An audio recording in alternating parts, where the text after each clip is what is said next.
in other countries, folks who are sicker and of lower income are more likely to ration their medications. Check with some of your elders or some of your friends who you know have illnesses and see if they're not rationing their medications. They are rationing them to decide, because they'll run out, to decide that they can have enough to get through the month. But that's not healthy. This results in negative health consequences, including death. Black and brown friends and families and Native Americans are especially impacted by this. At the same time, drug companies are raking in record profits. Their CEOs are making record salaries and bonuses, and they have spent hundreds of millions of dollars in lobbying since the start of the pandemic to protect their profits and their patents, all while we pay and struggle to pay for meds. And that's not right. It is not right. So we're here today to call on the Biden administration and Health and Human Services Secretary Becerra to use the authority that they have to break, I say break, say break, the patent monopolies, break the patent monopolies that these drug companies use to keep their prices high. While we are happy about the passage of the Inflation Reduction Act and its groundbreaking drug provisions, further action is needed. Further action is needed now. When? Now. Fortunately, we do not need Congress for everything. Secretary Becerra has the power to lower some drug prices now. When? Now. Again, did you know we don't need Congress for everything? Secretary Becerra has the power to lower some drug prices. When? Now. We are here to urge the Secretary to meet with us, to hear the stories of directly impacted people who too often have to break the bank to afford the medicines we need. Many great organizations are represented here today, and we've got supporters from all over the country watching on Zoom and live stream. Thank you, ACT TV, for being here and broadcasting. Thank you. The Make Medicines Affordable Coalition partners are People's Action and Progressive Maryland, Center for Popular Democracy and Spaces in Action, Public Citizen, T1 International, Social Security Works, Indivisible, Action Center on Race and the Economy, PrEP for All People, and the Congressional Progressive Caucus. Now we will hear from 4 speakers from the groups to talk about the campaign and their own personal experience. Let me introduce the first speaker, Mr. Peter Maberdick, Director of Access to Medicines Program with Public Citizens. Peter? Thank you, Crystal.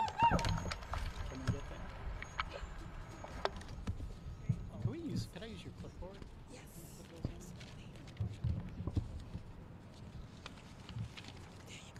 All right. People over profit. People over profit. People over profit. People over profit. People over profit. People over profit. People over profit. People over profit. People over profit. Thank you, Crystal. Thank you, Make Meds Affordable campaign. Thanks everyone so much for being here today. My name is Peter Maberdick. I'm the Access to Medicines Director at Public Citizen. Very glad to be here with the Make Meds Affordable campaign to send a message to Secretary Becerra, to send a message to President Biden and to Congress. We expect lower drug prices now. Yeah. When? Now. When? Now. Now we recognize the Inflation Reduction Act is a generational victory. For more than 15 years, since the creation of Medicare Part D, health advocates across our country have fought for the government's basic ability to negotiate prices on behalf of Medicare, the world's largest drug purchaser, with prescription drug corporations, monopolists, protected by our government's own patent system. For a far longer time, people have fought treatment rationing in their communities and the oppressively high prices and abusive conduct of drug corporations. We fought for our health, we fought for our families, and we fought for some semblance of justice, because healthcare is a human right. The Inflation Reduction Act finally delivers a fundamental negotiation power, the ability of the government to sit with pharma corporations and say this far and no further. It holds Medicare drug prices to the rate of inflation, it expands the program, it limits how much Medicare beneficiaries will pay for their insulin. And we are grateful to everyone here today and sisters and brothers across the country who have fought for this victory. Nonetheless, our fight continues. Over the same 15 years, corporations have raised the prices of new drugs an average of 20% per year, every year, so that now medicines priced in the hundreds of thousands of dollars are becoming the norm rather than the exception. Price abuse is normal. Treatment rationing is normal. Monopolies are normal. And the suffering in our communities has become normal. Now, negotiations planned to begin many years after new drugs enter the market will not reduce those high initial prices and will not wrest control, the monopoly control that is the root of corporations' pricing power. That work falls to us. Corporations will continue to raise medicine prices unless we can move our government, apologies, unless we can move our government to use its executive power, this government here, HHS, and begin challenging the monopoly control of medicines.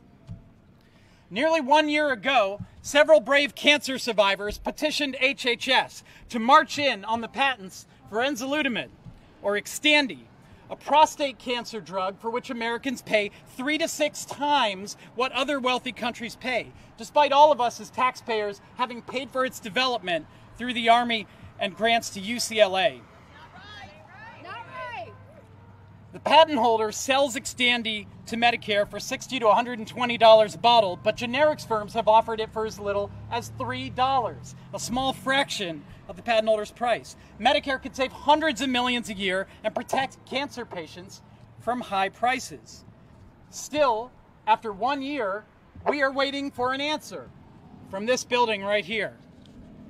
Advances in HIV prevention and hepatitis C treatment mean we can foresee an end to both epidemics. The misery and death they have caused, the constant vigilance required, including in communities already facing great challenges. That will require either spending far more money or significantly reducing costs. For example, the cost of pharmaceutical monopolies over the medicines we need.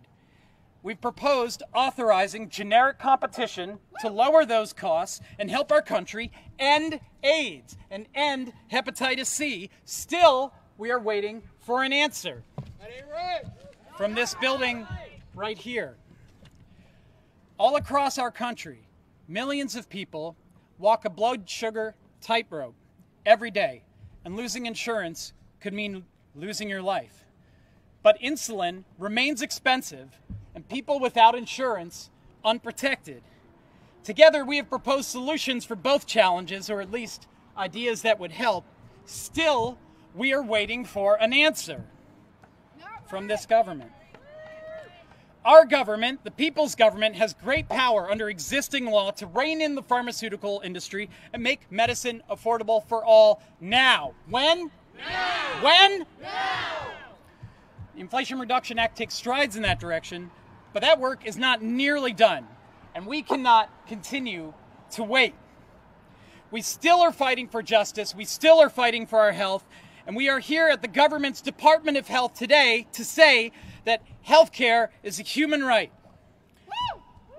So President Biden, Secretary Becerra, come talk with us.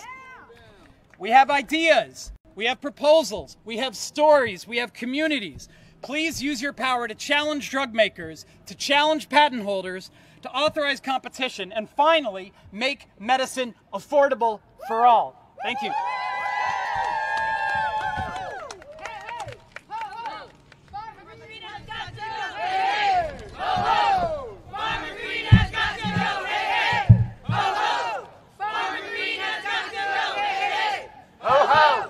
Farmer Green has got to go. Hey, hey. Ho ho! Farmer Green has got to go. Hey, hey. Ho ho! Farmer Green has got to go. Hey, hey. People over profit. People over profit. People over profit. People over profit. People over profit. People over profit. People over profit. People over profit. People over profit. People over profit. People over profit. People over profit. People over profit. People over profit. People over profit. People over profit. Y'all know Live It on a Prayer? Yeah. We have our own version because we're talking about the IRA and how we need to keep building on this progress. So it goes, oh, we're halfway there. Oh, show us that you care. Use your rights and make these prices fair. Oh, show us that you care. Show us that you care. Awesome. Awesome. Thank you so much. Thank you, Peter. Now we'll have Emabella Rudd, patient activist for TI International.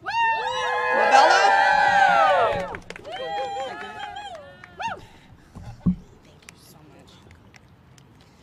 Hello, thank you all so much for being here. As a type 1 diabetic for almost 16 years on Monday, living with diabetes is already so difficult. Every month, when individuals with diabetes need to refill their life-sustaining medication, insulin, they must visit their local pharmacy. I want to welcome you to your local pharmacy here in the United States, where insulin costs an average of $300 a vial when it is manufactured for $6. It's not right. It's not right. Diabetics are left with one choice. They either pay or they die. What? It's not right. It's not right. A few months ago, I was awakened at 6 a.m. in the morning from a call from an unknown number. On the other line was a mother of a type 1 diabetic, informing me that another student at my university was out of his life-sustaining medication, insulin, and it was no fault of his own. He was going into diabetic ketoacidosis, which happens so quickly when you're without insulin just for a couple of hours. I sped to his apartment just to give him one of my vials, and later she told me that could have saved his life. This happens every single day in the diabetes community, every single day, and it's not right. Not right. It's not an isolated incident, and they must do something about it now.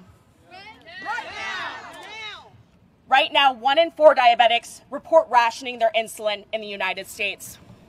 Why are we as patients left to be the emergency insulin relief to one another? Why is the copay cap on so many states here in the U.S. continue to be failed year after year? Why have federal efforts continue to fail for insulin prices to be negotiated and capped? The IRA is just the beginning. People think it's capped. It's only for people that are on Medicare currently. The answer to all of this is pharmaceutical greed. The pharmaceutical industry claims that the health of people is their top priority, while they continue to bring in billions of profit and then continue to lobby our legislators to act this way. Big Pharma has continued to raise the price on insulin and other prescription drugs in the U.S. that we need to survive. They have continued to place profit over people. For me and the millions of other people that live with diabetes, we need federal action now, and it cannot wait. We need to make insulin affordable now for everyone. Thank you. Right now. Thank you. Medicines for people, not for profit. Medicines for people, not for profit. Medicines for people, not for profit. Medicine for people, not for profit. Medicines for people, not for profit. Make meds affordable. Make meds affordable. Make meds affordable. Make meds affordable. Make meds affordable. Make meds affordable. Make meds affordable. Make medicine affordable. Make Make meds affordable. Make meds affordable. Make meds affordable when? Now! All right. Thank you, Emma Bella. Now, next speaker will be Arthur Blair, activist for Spaces in Action. Arthur, come on up. Yes, yes. Yeah, I'm good with this thing. Oh, you gonna hold it? Yes. Okay. Thank you. Hey, hey! Oh, Farmer Green has got to go! Hey, Hey, ho ho! Farmer Green Has to go. Hey, hey. Farmer Green Has to go. Hey, ho ho! Farmer Green has got to go. Hey, ho ho! Farmer Green has got to go! Go. Hey, hey! Ho ho! Farmer Green has got to go! Hey, hey! Ho ho! First, I want to acknowledge the passage of the Inflation Reduction Act. There are many changes, or should I say enhancements, that were overdue, necessary, and welcome to the many elders on Social Security. Well, maybe we can we take this off? That help? Can we do it like that? Oh, yeah, sure. Does that work? As I was saying, it. Hold it up. You gotta push the button and hold it right up to your mouth. Okay. And push the button. You can't.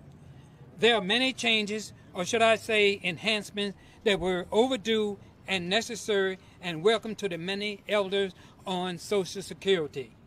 Additionally, I would like to state it is often overlooked that other people depend on Social Security other than those over 65 years of age, such as those with disabilities. Those who are subject to or getting survival benefits, which makes Medicare coverage available to them. Now, here is where we need to do more advocacy. Work to encourage the Biden administration to do more to provide relief to those who aren't on Social Security, disability, or subject to survival benefits. These are average citizens who are drowning in debt, struggling to feed their families, and who are one step away from homelessness due to high costs of prescription drugs and the lack of access to health care.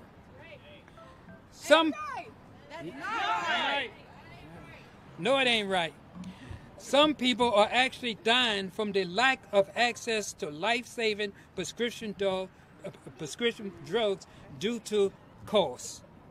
These people need and should benefit from a reduction in prescription drug costs and access to affordable health care. Because we don't see Medicare for all on the horizon, we don't. In the near future, we need the Biden administration right now to use executive action to reduce medication costs and create a means of access to life-saving medication for all Americans. And now, one of the other things I'm asked to do while I'm here is I am a recipient of the need for, have been a receiver who have had the need for medication reduction in costs. I was, in my early 50s, struck down with a debilitating disease, which was they started eating at my bone structure. I was doing great in my work. I was working in the state of Maryland, and I was sort of like moving up in my position. But all of a sudden, I found myself disabled, unemployed, without insurance and means to get medication. This resulted in me losing my home, my children losing their Medicare insurance.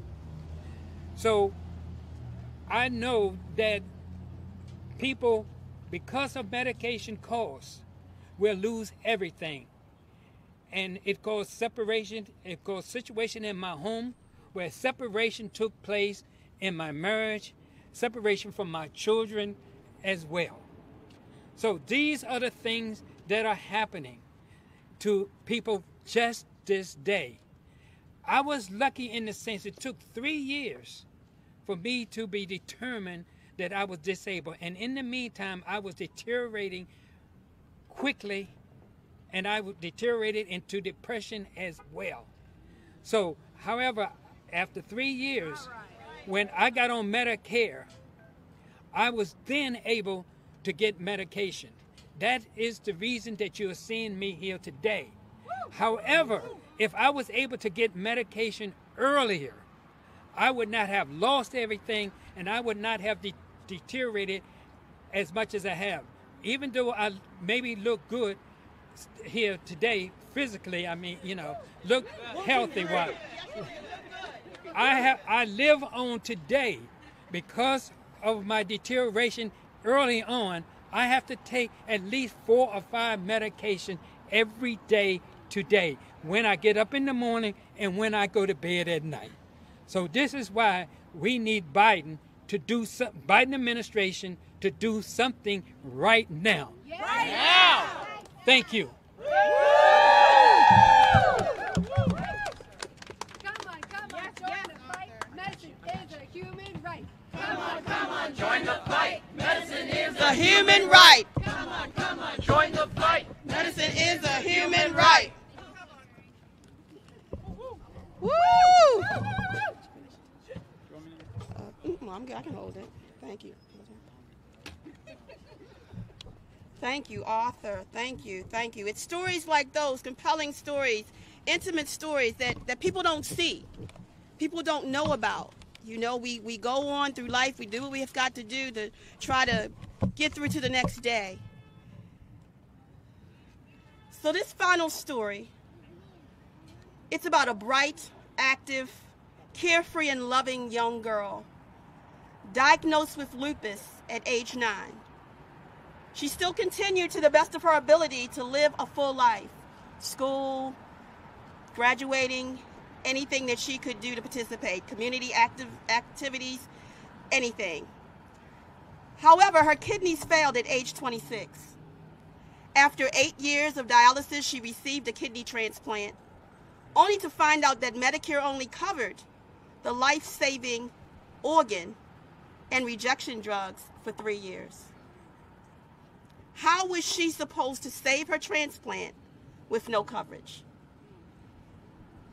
She moved to a new state, and through the help of a doctor who was able to give her several months of samples, and then finally fighting for a Medicare waiver for people with pre-existing illnesses, she was able to go back to work where she could finally resume filling her prescriptions, which would have cost $1,300 per month in 1999.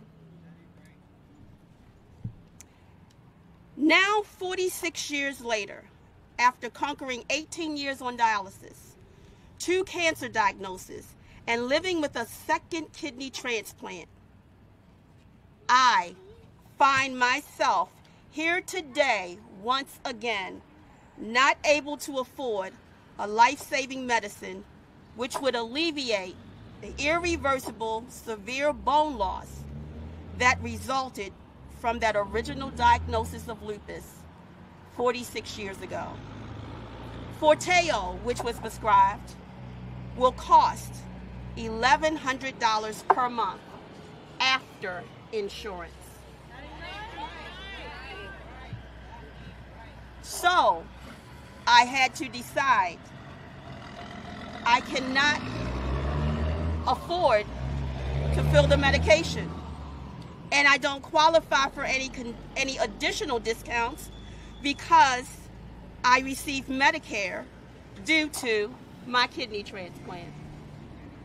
A vicious cycle. This is a vicious cycle that must end for all Americans. This is not right. Not right. Pre-pandemic, we have been in a pandemic. We have been dealing with these issues, I have, for 46 years. That's not right. This is not a singular one-sided fight. We need soldiers from every walk of life, every racial, ethnic, religious, sexual orientation, every background. This will come to everybody's door if it hasn't already. It defies any political associations. It's not right. This is a human cause. And we must continue to fight and advocate until the change comes. So we're here today urging Secretary Becerra to use your executive power to lower prescription costs now so that every American will not have to make a decision of whether they will live with a roof over their head, whether they will eat food, whether they will ration their medication, or whether they will fill a prescription. People are dying in silence. People are dying. We have lost more people whose names will never be written anywhere because we didn't even know. We've got to stop the silent killer of prescription overpricing that causes lives daily. Thank you. What do we want? Affordable meds. When do we want them? Now. What do we want? Affordable meds. When do we want them? Now. People over profit. People over profits. People over profits. People over profits. People over profits. People over profits. People over profits. People over profits. People over profits. People over profits. People over profits. We thank you today for the opportunity to share our compelling stories. We are not finished yet. It is pinata time. Sometimes illustrations are the best motivation. Pinata time.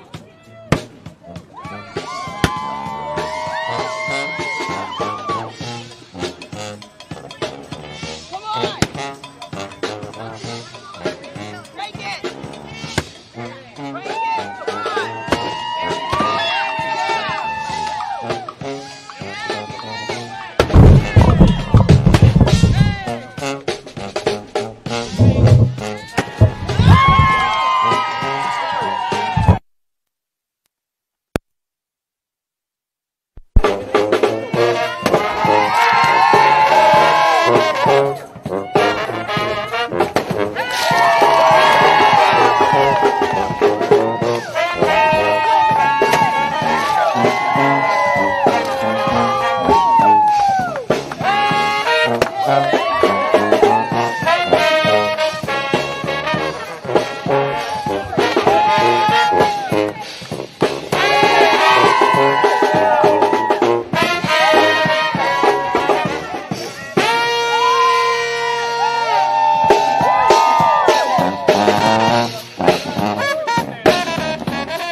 are slips with people's stories about how they're affected from all over the country.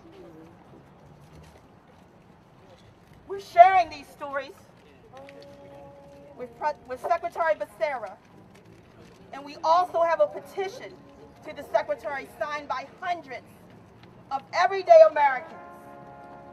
We are now going to have a few of us take the petition to the building. The Building of Health and Human Services. We will walk down, a few of us as representatives, to take these petitions that have been signed by hundreds of ordinary people, ordinary Americans who will continue to suffer. We need affordable medicines. When? Now!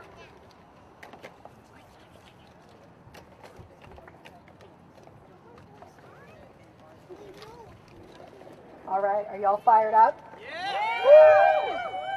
I can't hear you. You fired up? Yeah! Okay, so for the delivery, do y'all know the song, When the Saints Come Marching In? Because we have a little instructional guide if you see your chant sheet. So we have our own version that is dedicated to President Biden and Secretary Becerra. And it goes, will HHS go marching in? Will HHS go marching in? There's still more to do on drug prices. Will HHS go marching in? Will HHS go marching in? Will HHS go marching in? There's still more to do on drug prices. Will HHS go marching in? Will HHS go marching in? Go marching in! Will HHS go marching in? There's still more to do on drug prices. Will HHS go marching in? Woo! Make meds affordable. Make meds affordable. Make meds affordable. Make meds affordable. Make meds affordable. Make meds affordable. Make meds affordable. Make meds affordable. People over profit. People over profit. People over profit. People over profit. People over profit. People over profit. People over profit. People over profit. People over profit. People over profit. People over profit. Hey, hey. Oh, oh. Farmer Green has got to go. Hey, hey. Oh, oh. Farmer Green has got to go. Hey, hey. Ho ho! Farmer Green has got to go, hey hey! Ho ho! Farmer Green has got to go, hey hey! Ho ho! Farmer Green has got to go, hey hey! Ho ho! Farmer Green has got to go, hey hey! Ho ho! Farmer Green has got to go, hey hey! Ho ho! Farmer Green has got to go, hey hey! Ho ho!